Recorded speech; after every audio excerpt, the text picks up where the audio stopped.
જીવનમાં મજા નથી, કોઈને મજા નથી। 200 વીઘા જમીન હોય, મોટો બંગલો હોય, 4 ગાડી પડી હોય તો જીવનમાં મજા નથી, તો લટકી જાઓ પંખા હાથે, શું કરવા જીવો છો?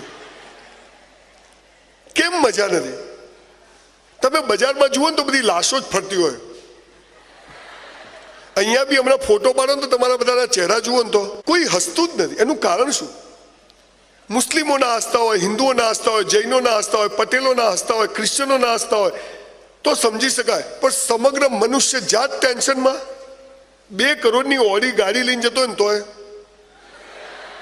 અને પેલો રિક્ષાવાળો બેહી જા, તમે ઉતારો તો ખબર ના પડે ઓડી કોની રિક્ષા કોની। સાહેબ 10 લાખ રૂપિયાનો પલંગ આવે પણ 10 લાખમાં ઊંઘ ના આવે।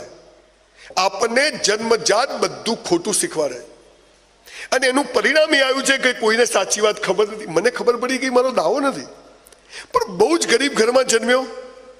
કોઈ પણ વાર્તા આવે તો એક વાક્ય આવે, ખબર તમને? એક દરિદ્ર બ્રાહ્મણ હતો। બ્રાહ્મણ સાલો ગરીબ જ હોય। હું એકચ્યુઅલી એને શોધું છું, સાલો જડતો નથી કોણે લખી, નહીં તો એને મારી મર્સિડીઝ બતાવું કે જો આને બ્રાહ્મણ કહેવાય। આવા ગરીબ ઘરમાં આપણો જન્મ થાય, 2 ટાઈમ ખાવાની તકલીફ। મારા બાપુજી ગોટલા ઉપર દરજી કામ કરે, 4 ભાઈ બહેન। મારી પાસે એક દફતર હતું, ઉપરથી ચોપડી નાખો નીચેથી નીકળી જાય, એટલે સાલું વાલીને પકડવું પડે, પગમાં સ્લીપર સેફ્ટી પિન મારેલી જ હોય। આવા ગરીબ ઘરમાં આપણો જન્મ થાય ને પછી આપણે સ્કૂલમાં જઈએ એટલે હાલા શિક્ષકો શું શીખવાડે ખબર છે? ધ્યેય ઊંચો રાખો, કે આ તંબુરામાંથી રહે ધ્યેય ઊંચો। આવા ગરીબ ઘરમાં જન્મો તો ધ્યેય ક્યાંથી ઊંચો રહે?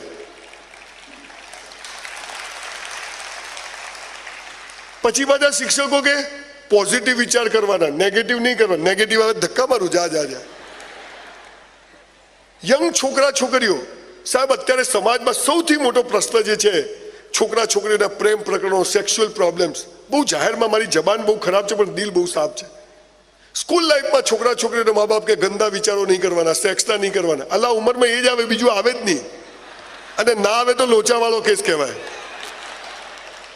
પણ આ ગંદા વિચારો સાથે કેવી રીતે જીવવું? E = mc²। શક્તિઓનો નાશ થતો નથી, ટ્રાન્સફોર્મેશન થાય છે।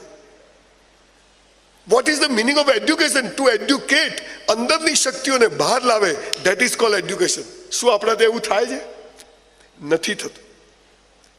સાહેબ 900 થી વધુ સ્કૂલ કોલેજોમાં ફર્યો છું, દુનિયા ફર્યો છું, દરેક પ્રકારની સ્કૂલ કોલેજોમાં ગયો છું, પણ મેં બધે જ જોયું, કદાચ આ મેં પહેલી એવી સંસ્થા જોઈ છે કે જ્યાં સ્પોર્ટ્સમેન અને ભણવા સિવાયના લોકોને ઇનામો આપે છે, આટલા મોટા પાયા। છોકરા નેશનલ ઇન્ટરનેશનલ લેવલે જાય। એક ગરીબ ઘરમાં જન્મ્યો, મારા આખા સેમિનારનો પાયો